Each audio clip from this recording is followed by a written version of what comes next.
کہ کیسے جو انہوں نے اتنی محنت سے دوسری باری پہلے NRO جنرل مشرف دے چکا تھا, معاف کر چکا تھا سارے جو انہوں نے چوری کی تھی اپنے 90 کی دہائی میں, جب دو دفعہ ان کی حکومتیں کرپشن پہ گئی تھیں تو وہ تو معاف ہو گئی تھی. انہوں نے کیسے جو پچھلے 10 سال میں انہوں نے ملک کو مقروض کیا اور خود اربوں پتی بن گئے اور ان کے باہر پیسہ بینکوں کے اندر اور محلات پہ, تو وہ کیسے معاف کروانا تھا. تو ساری ان کی کوشش وہ تھی. تو لہٰذا اس کے اوپر میں بعد میں آؤں گا, لیکن پہلے میں صرف آپ کو کہہ دوں کہ پہلے تو کبھی پاکستان کی تاریخ میں ہم نے نہیں سنا پروویژنل بجٹ, یہ کبھی ہم نے نہیں سنا کہ یہ کوئی عارضی بجٹ آ رہا ہے. تو اس کا مطلب کہ تیاری نہیں تھی, اور عارضی بجٹ یہ لے کے آئے تھے صرف خانہ پوری کرنے کے لیے. اس کے بعد اس سے پہلے انہوں نے قیمتیں بڑھا چکے تھے. آپ کو پتہ ہے تیل کی قیمت, ڈیزل اور پیٹرول کی قیمت اور بجلی کی قیمت آسمانوں پہ چلی گئی تھی, جس سے باقی ساری اور قیمتیں اوپر چلی گئی تھیں. تو اب اس کے بعد یہ ایک اور بجٹ لے کے آئے ہیں. اب اس بجٹ میں میں صرف آپ کو موٹی بات کرتا ہوں. سب سے پہلے انہوں نے کیا کیا, انہوں نے سب سے پہلے جو عام آدمی ہے اس کا تو معاشی قتل کر دیا. جتنی انہوں نے قیمتیں بڑھائی ہیں پیٹرول کی اور ڈیزل کی اور بجلی کی, یہ ابھی یہاں رکیں گی نہیں. پہلے تو اتنی کبھی قیمتیں بڑھی نہیں ہیں. اس کے بعد انہوں نے ایک پیٹرولیم لیوی لے کے آئے ہیں جو 50 روپے پر لیٹر ہے.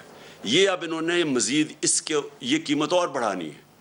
تو یہ ابھی یہاں رکنی نہیں ہے. یہ ابھی جب قیمتیں بڑھیں گی تو سب سے پہلے یاد رکھیں کہ عام آدمی جس کے مشکل سے آج کل کی انٹرنیشنل مہنگائی ہے, یہ سب مانتے ہیں کرونا کی وجہ سے ایک انٹرنیشنل عالمی مہنگائی ہے, تو ایک تو پہلے وہ مشکل میں تھے.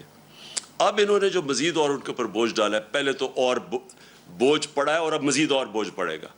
دوسرا, انہوں نے جو کارپوریٹ ٹیکس لگایا, جو انہوں نے سپر ٹیکس لگایا, اب یہ سپر ٹیکس کی وجہ سے ہمارا جو اس وقت جو کارپوریٹ کا ٹیکس ہے وہ چلا جائے گا 39% پہ, 39%. جبکہ ہندوستان اور بنگلہ دیش جو یاد رکھیں مقابلہ کرتے ہیں, ہم چیزیں جو بیچتے ہیں دنیا میں, ہمارے جو کمپیٹیٹرز ہیں جن سے ہم مقابلہ کرتے ہیں وہ ہندوستان اور بنگلہ دیش ہیں, ان کے 25% ہے. اب اس کا مطلب کہ ہماری چیزیں جب آپ یہ ٹیکس لگائیں گے تو ہماری چیزیں مہنگی ہو جائیں گی. اوپر سے بجلی ویسے مہنگی ہو گئی, گیس 45% ویسے مہنگی ہو گئی, اور جو ڈیزل اور پیٹرول, کیونکہ ڈیزل اس لیے کیونکہ لوڈ شیڈنگ اتنی زیادہ ہے, لوڈ شیڈنگ کی وجہ سے انڈسٹری کو چلانی پڑتی ہے جنریٹرز پہ, تو وہ سارا جو اب ان کا جو کاسٹ ہوگا جو چیزیں بنانے کی, مینوفیکچر کرنے کی, وہ مہنگی ہو جائیں گی. اس کا اثر آئے گا بے روزگاری کے اوپر, کیونکہ سب سے زیادہ جو روزگار دیتی ہے وہ انڈسٹری دیتی ہے.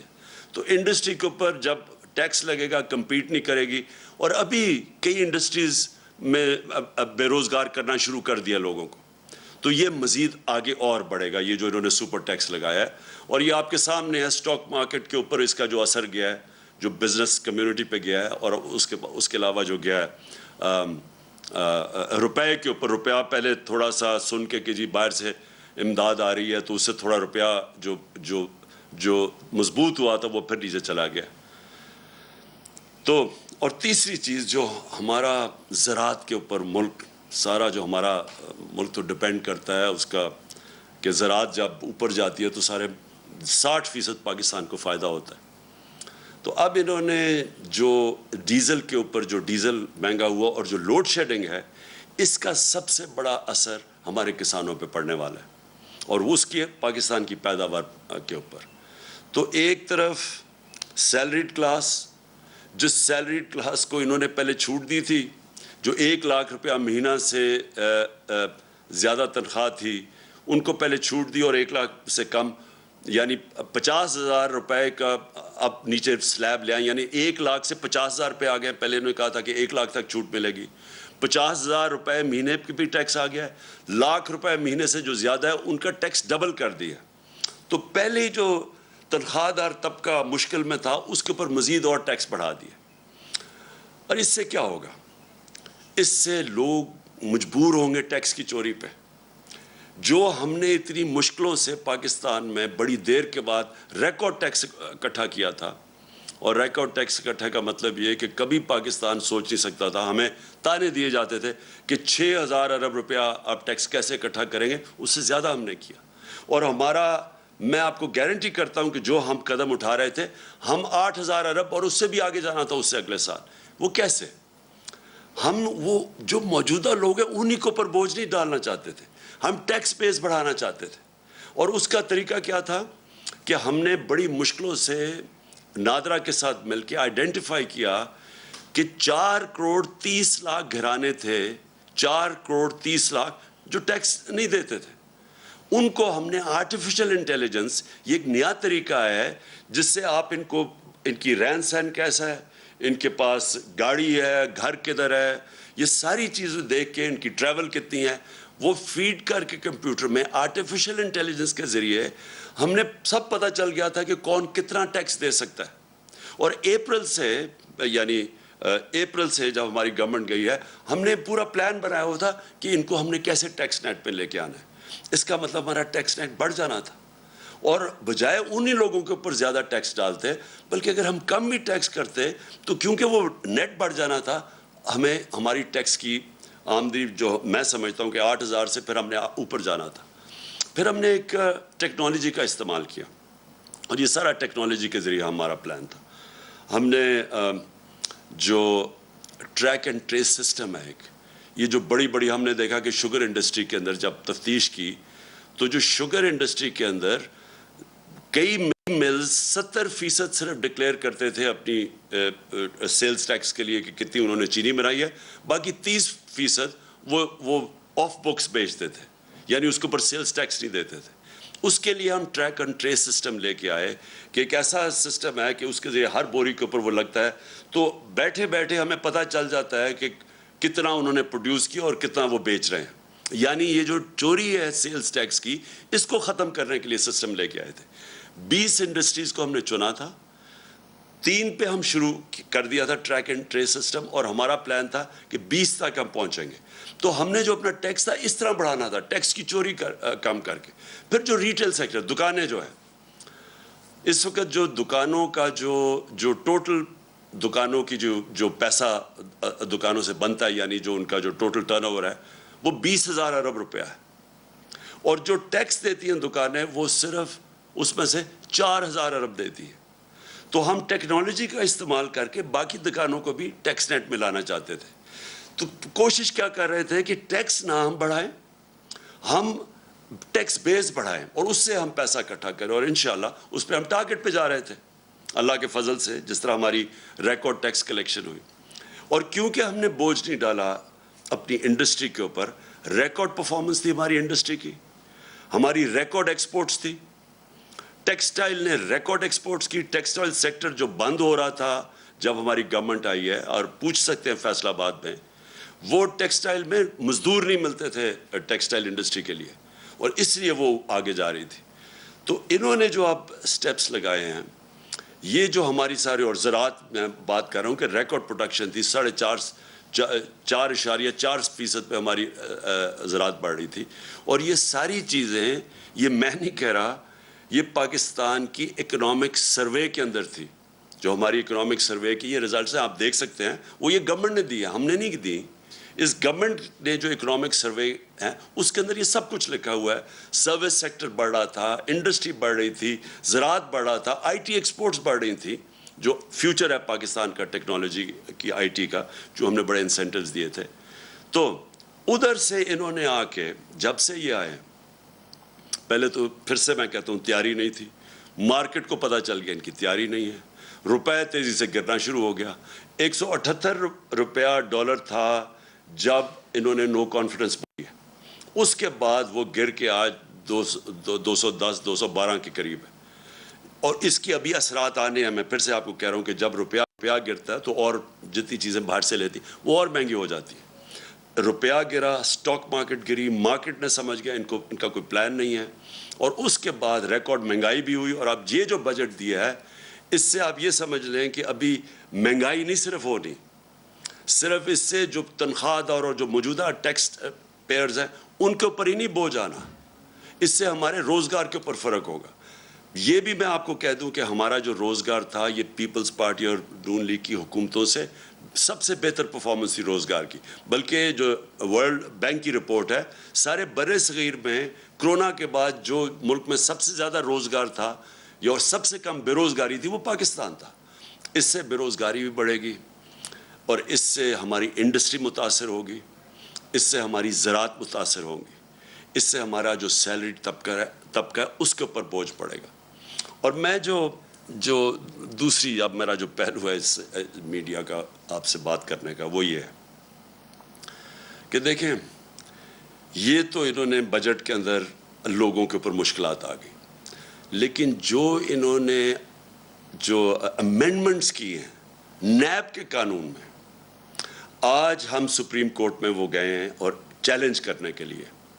لیکن اگر یہ خدا نہ خواستہ, اور مجھے پورا اعتماد ہے اپنی عدلیہ کے اوپر کہ وہ یہ ظلم نہیں ہونے دیں گے پاکستان کے اوپر, کیونکہ اگر یہ کامیاب ہو گئے اس چیز پہ, میری آج ایک آپ بات یاد رکھ لیں کہ کوئی پاکستان کو دشمن کی ضرورت نہیں ہے.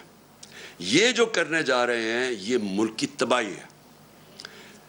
دیکھیں, میں اپنی قوم کو جب تک میں زندہ ہوں, میں نبی صلی اللہ علیہ وسلم کی جو حدیث ہے کہ تمہارے سے پہلے بڑی قومیں تباہ ہوئیں, جب بڑا ڈاکو چوری کرتا تھا تو اس کو آپ نہیں پکڑتے تھے اور صرف چھوٹے چور جیل میں جاتے تھے. یہ جو انہوں نے امینڈمنٹس کی ہیں یہ صرف اور صرف اس ملک کی تباہی ہے, کیونکہ انہوں نے چھوٹ دے دی ہے سارے بڑے ڈاکوؤں کو. آج اگر میں بڑا کرپٹ ہوں تو مجھے انہوں نے امینڈمنٹ کے ذریعے انہوں نے آج مجھے چھوٹ دے دی ہے. میں دل بھر کے ملک کو لوٹوں, لیکن مجھے جو انہوں نے قانون پاس کر دیا مجھے کوئی نہیں اب پکڑ سکے گا. صرف پکڑے جائیں گے چھوٹے چور, اور وہ چور جو بیوقوف ہیں. عقل مند چور وہ چھوٹا بھی بچ جائے گا جو انہوں نے چیزیں کر دی ہیں. میں صرف آپ کو موٹی موٹی چیزیں بتاتا ہوں کہ انہوں نے اپنی چوری بچانے کے لیے کیسے ہمارے سارے ملک کا انصاف کا نظام تباہ کیا ہے. سارا جو احتساب کا نظام ہے اس کی قبر کھود دی ہے انہوں نے, بلکہ انہوں نے پاکستان کے مستقبل کی اس کے سامنے وہ اندھیرے میں آپ. اور میں آپ کو بتاتا ہوں کیا کیا انہوں نے سب سے پہلے یہ کیا کہ اگر میں ہوں میں ایم این ہوں, میں وزیر ہوں, میں وزیر اعظم ہوں, میں بیوروکریٹ ہوں, میں اگر چوری کرتا ہوں اپنی پوزیشن کو, اپنی پبلک پوزیشن کو استعمال کرتے ہوئے میں چوری کرتا ہوں, میں پیسے بناتا ہوں, میں اگر وہ اپنے بیوی بچوں کے نام ڈال دیتا ہوں, دوستوں کے ڈال دیتا ہوں, رشتہ داروں کے نام پہ کر دیتا ہوں, اس نئے قانون کے مطابق مجھے کوئی نہیں پکڑے گا. یعنی آپ یہ سمجھ جائیں کہ اگر آج نواز شریف اگر وہ اپنی بیٹی کے نام پہ باہر پراپرٹیز لے لیتا ہے, آپ کوئی نہیں پوچھ سکتے. آپ بڑے بڑیاں زمینیں خرید سکتے ہیں اپنے بچوں کے نام پہ, آپ کو کوئی نہیں پوچھ سکتا, کیونکہ انہوں نے تو کہہ دیا کہ جناب صرف وہ ذمہ دار ہے, اگر میرے پاس پیسے تو میں جواب دوں.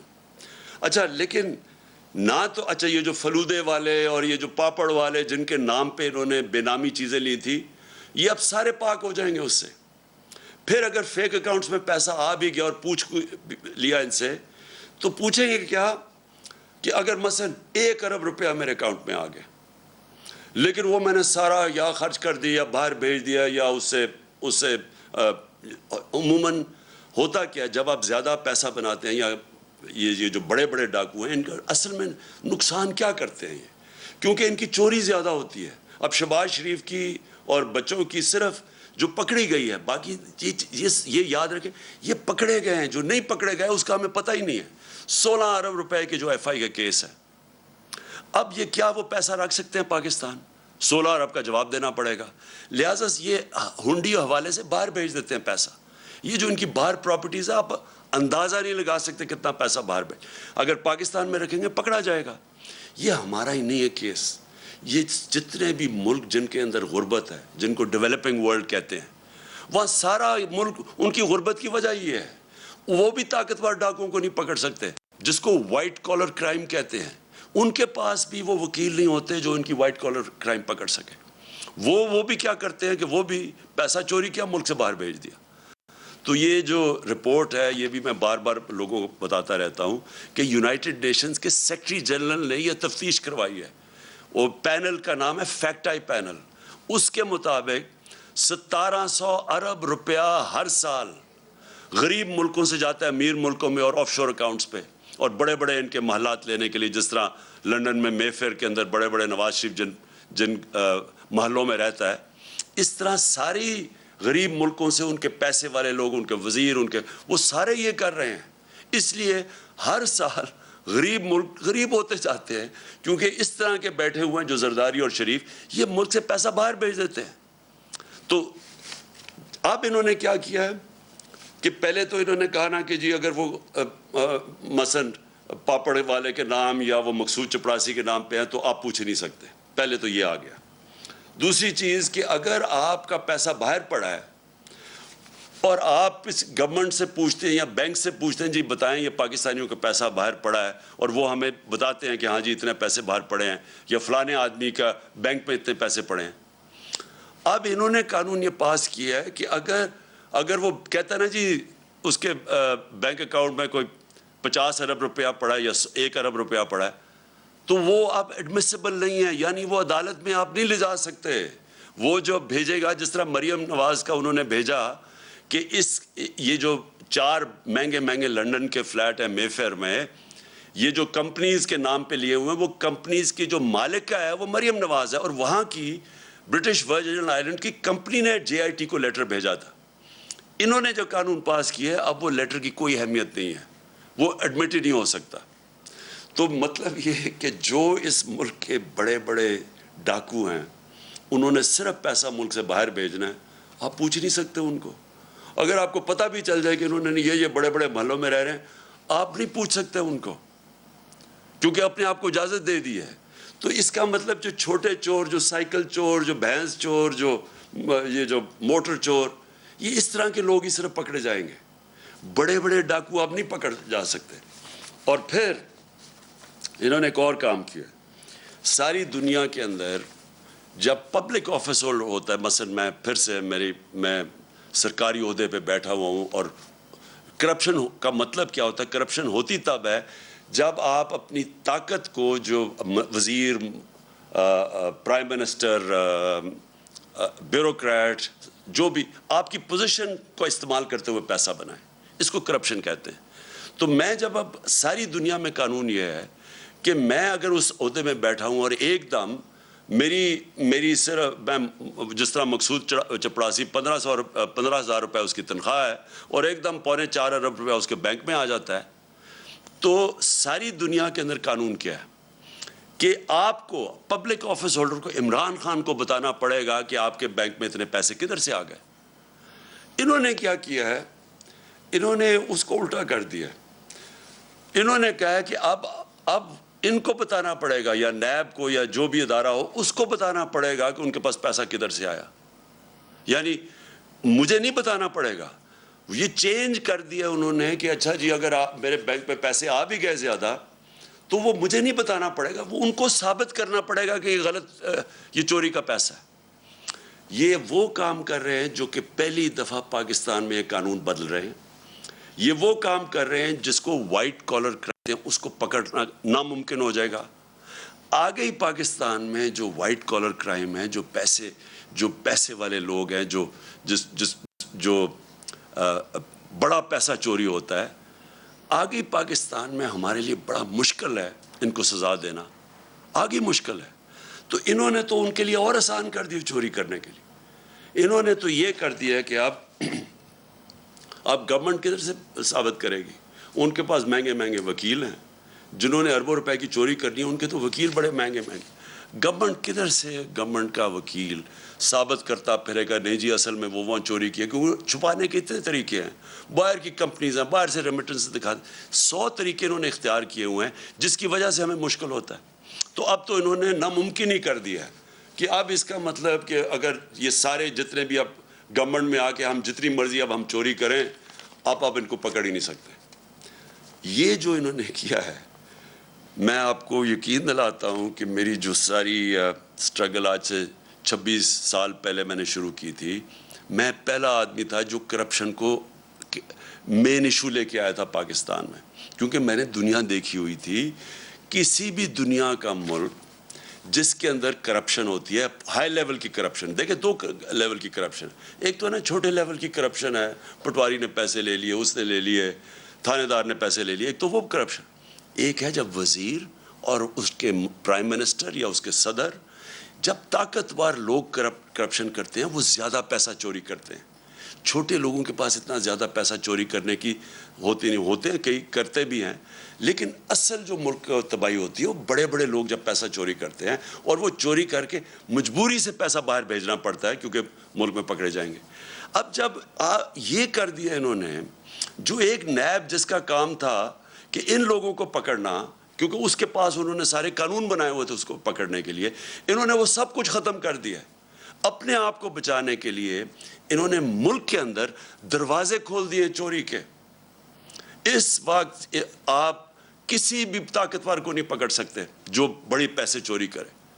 اور پہلے ہی جس طرح میں نے کہا مشکل تھا، لیکن ایک اور کام کیا انہوں نے ایک اور کام کیا ہے کہ یہ جو قانون بنایا ہے یہ 99 سے بنایا ہے.